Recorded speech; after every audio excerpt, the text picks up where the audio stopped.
Hi guys, welcome to SQL Server Reporting Services tutorial series. In my last video, I created a string parameter drop-down report. Here you can see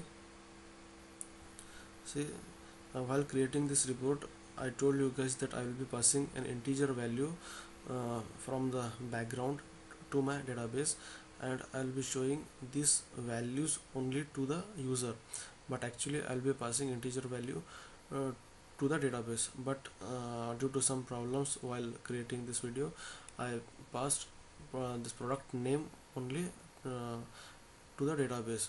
But now in this video what I will do is I will create the same report and I will pass product ID as a criteria or a parameter to the database to fetch the appropriate record. Okay, so to do this, let's go to Solution Explorer, add new item, report, string param drop down report. Okay, let me create a data source first. Data source string parameter, and as you know, I have a shared data source connection already there, so that's why I'm using the same shared data source connection instead of creating an embedded one. Now click OK, click on datasets.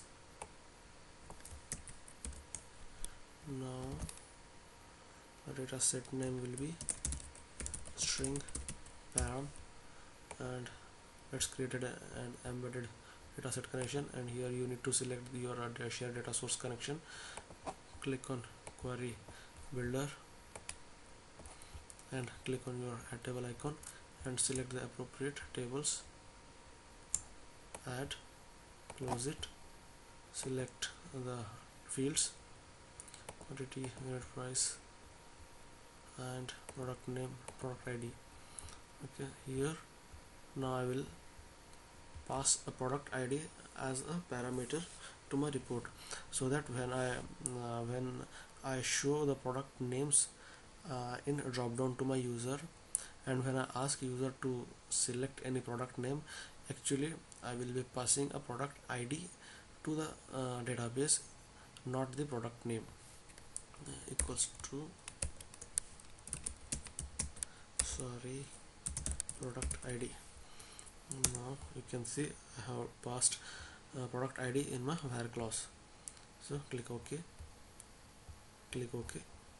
Okay, see, one thing while whenever you are working with the drop downs, one thing you guys keep in mind, that drop down require another data set. That is like in this report, whatever product names or product IDs which you are seeing in this drop down, these drop downs are not coming, and these drop down values are not coming from the main data set, Okay, to display a drop down values, you need to have one different data set maintained for that particular task. Okay, so let's create another data set for our drop down. Data set underscore product ID, and select the shared data source connection, query designer, add table, add product, and select product ID and product name. Okay, click OK, click OK. This data set I am using to display my product names in my drop down. So let's create a table, product name, company name, quantity, unit price. Okay, let's use some background color,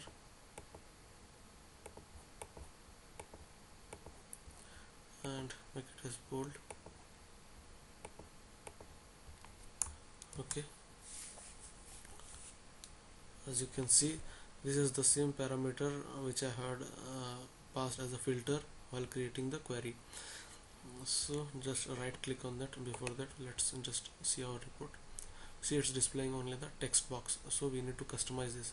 So to customize this, you need to come inside your parameters folders and then right click on product ID, parameter, then parameter properties. Please select the product name. Here in my last video I had chosen text because I was passing text as a parameter, but in this video I am passing integer to my database, so I'm using selecting integer. Okay, now click on available values and get values from a query. See, this is the get values from a query is telling you to get the data from the database. Okay, here you can see I have one separate data set already prepared to get the data from the database, where I'm fetching product ID and product name. This data set I'm using here. See, product ID data set. Here it's asking me to which field you want to use as a value. So as I said you before also, I will be going to use product ID as my value because I am passing product ID, that's an integer value, to my database, and based on the product ID I'll be fetching the records, and I'll be showing label to my user. But actually in reality I'm not passing product name to the database, but I'm passing product ID to the database to fetch the record. So click OK and let's preview the report. Here you can see all products are displaying. Select any product, click OK. See, now I'm getting the products. Okay,